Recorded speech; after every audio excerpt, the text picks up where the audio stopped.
નમસ્તે. આજે આપણે જોઈશું મંગળ દોષ વિશે. જાતકની કુંડળીમાં કયા સ્થાનમાં મંગળ હોય તો મંગળ દોષ થાય છે એ આપણે સમજીશું. લખ્યું છે વર કન્યાની જન્મ કુંડલીમાં 1, 4, 7, 8, 12 આ સ્થાનમાંથી ગમે તે એક સ્થાનમાં મંગળ પડ્યો હોય તો વરને પાઘડીએ અને કન્યાને ઘાટડીએ મંગળ દોષ છે એમ ગણાય છે. અહીંયા મંગળ દોષવાળી જોવાની કુંડળી બતાવી છે. ઉદાહરણ તરીકે કે વરની કુંડળીમાં કે કન્યાની કુંડળીમાં પહેલા સ્થાને મંગળ બેઠો હોય તો મંગળ દોષ.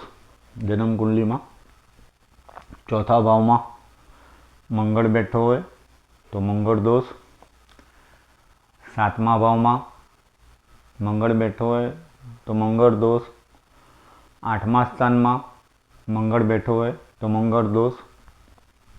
12મા સ્થાનમાં મંગળ બેઠો હોય તો મંગળ દોષ.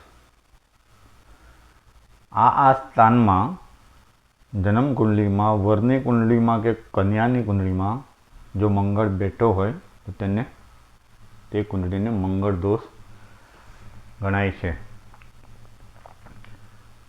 વરને પાઘડીએ મંગળ અને કન્યાને તેમની જ કુંડળીમાં ઘાટડીએ મંગળ ના હોય તો તેઓના વિવાહ કરવાની એ પ્રમાણે વર કન્યાની કુંડળીમાં મંગળ ના હોય તો અને કન્યાની ઘાટડીએ મંગળ દોષ હોય તો વિવાહ કરવા નહીં. એટલે એકની કુંડળીમાં મંગળ હોય ને બીજાની કુંડળીમાં મંગળ ના હોય તો લગ્ન કરવા નહીં. બંનેની કુંડળીમાં 1, 4, 7, 8 અને 12મા સ્થાને મંગળ હોવો જ જોઈએ આમને સામને.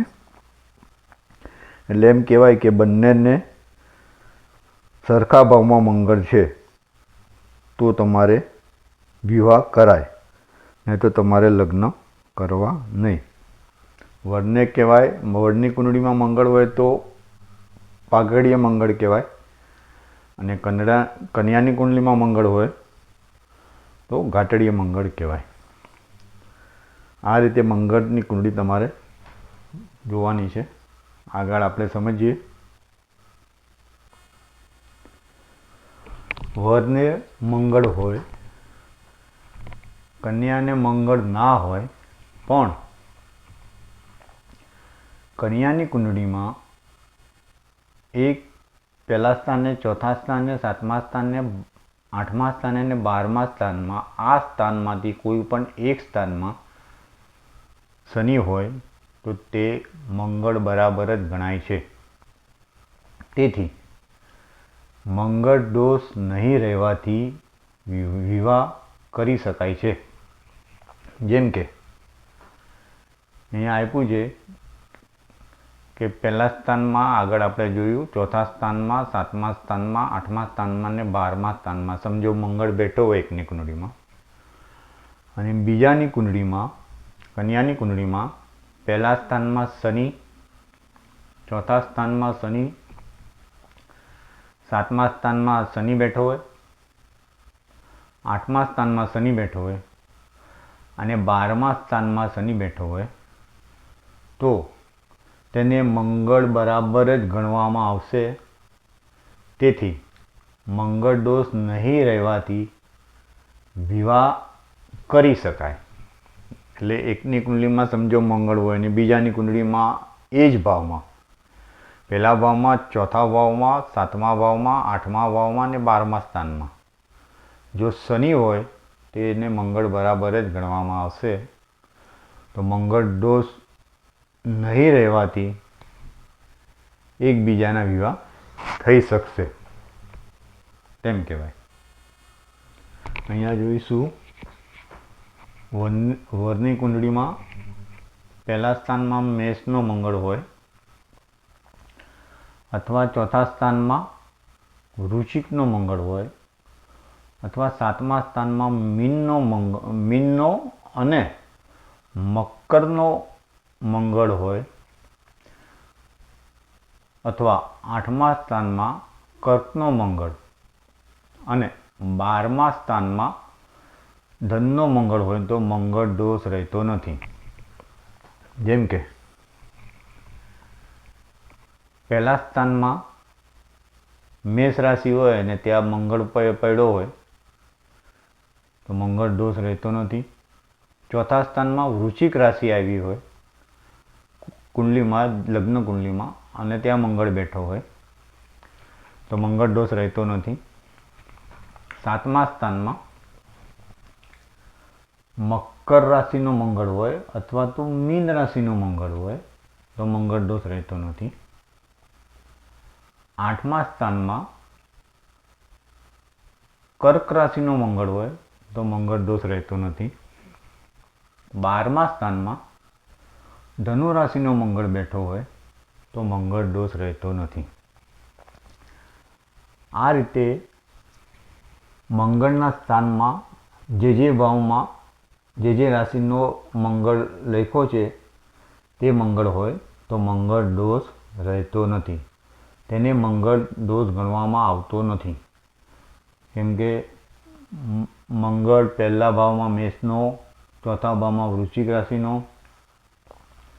સાતમા ભાવમાં મકર રાશિનો અને મીન રાશિનો, આઠમા ભાવમાં કર્ક રાશિનો મંગળ અને 12મા ભાવમાં ધનુ રાશિનો મંગળ હોય તો એને મંગળ દોષ ગણવામાં આવતો નથી. અહીંયા જોઈશું વર કે કન્યાની કુંડલીમાં એકને મંગળ, જેને મંગળ ના હોય તેની કુંડલીમાં સૂર્ય રાહુ કે પાપ ગ્રહ કોઈ પણ ઉપરના સ્થાનમાં હોય તો મંગળ દોષ રહેતો નથી.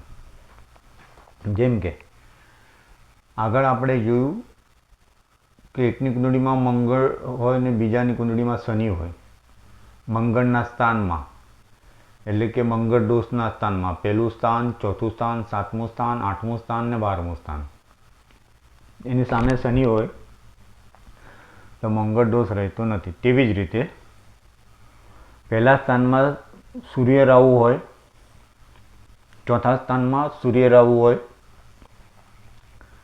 સાતમા સ્થાનમાં સૂર્ય રાહુ હોય, આઠમા સ્થાનમાં સૂર્ય રાહુ હોય અને 12મા સ્થાનમાં સૂર્ય રાહુ હોય.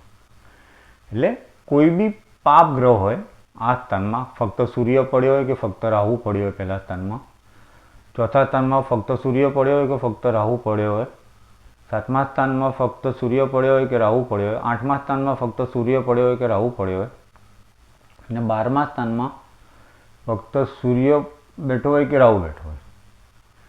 આ રીતે કોઈ એકની કુંડલીમાં હોય ને બીજાની કુંડલીમાં આ જ ભાવમાં મંગળ હોય તો તે મંગળ દોષ રહેતો નથી. કુંડલીમાં મંગળ સાથે બળવાન શુભ ગુરુ હોય કે મંગળને પૂર્ણ દ્રષ્ટિ કરતો હોય તો મંગળ દોષ રહેતો નથી.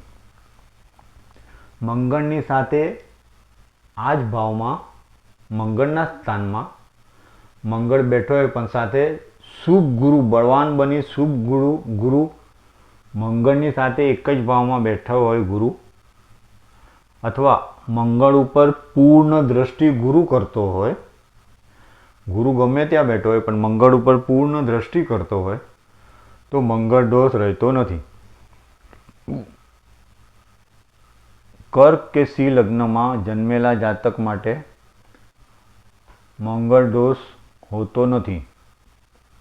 મંગળ દોષ કરવાનો હોતો નથી કારણ કે મંગળ યોગકારક ગ્રહ થાય છે. હવે કર્ક લગ્નની કુંડલીમાં જશો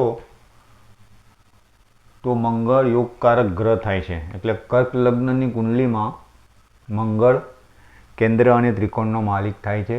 જે કુંડલીમાં કેન્દ્ર અને ત્રિકોણનો એક જ માલિક થતો હોય તેને યોગકારક કહેવાય છે. અને સી લગ્નની કુંડલીમાં પણ મંગળ કેન્દ્રનો માલિક થાય અને ત્રિકોણનો માલિક થાય છે.